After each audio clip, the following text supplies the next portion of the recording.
টি-20 বিশ্বকাপের নবম আসরে উদ্বোধনী ম্যাচে কানাডার দেওয়া বড় সংগ্রহকে মামুলি বানিয়ে জয় তুলে নিয়েছে স্বাগতিক যুক্তরাষ্ট্র। ব্যাট হাতে তাণ্ডব চালিয়েছে গুডস ও জোসন। গুডস আউট হয়ে গেলেও শেষ পর্যন্ত দলের জয় নিশ্চিত করে মাঠ ছেড়েছেন জোসন।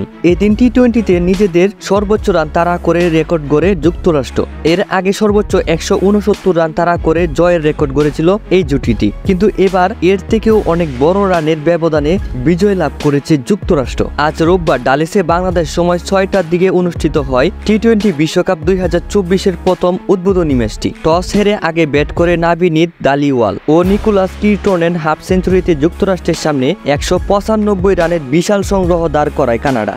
জবাবে গুডস ও জনসনের তাণ্ডবে 14 বল ও 7টি উইকেট হাতে রেখে জয় নিশ্চিত করে যুক্তরাষ্ট্র। কানাডার দেওয়া টার্গেটে ব্যাট করতে নেমে স্কোরবোর্ডে কোনো প্রকার রান যোগ না করেই প্রথমেই একটি উইকেট হারিয়ে ফেলে যুক্তরাষ্ট্র। তখন সকলের মনে হয়েছিল যুক্তরাষ্ট্র মনে হয় কানাডার সাথে পারবে না, কিন্তু যুক্তরাষ্ট্র যেভাবে বাংলাদেশের সাথে পারফরমেন্স দেখিয়েছে ঠিক তেমনইভাবে বীরের মতো লড়ে কানাডার 195 রানকে ধূলিসাৎ করে দিয়েছে যুক্তরাষ্ট্র।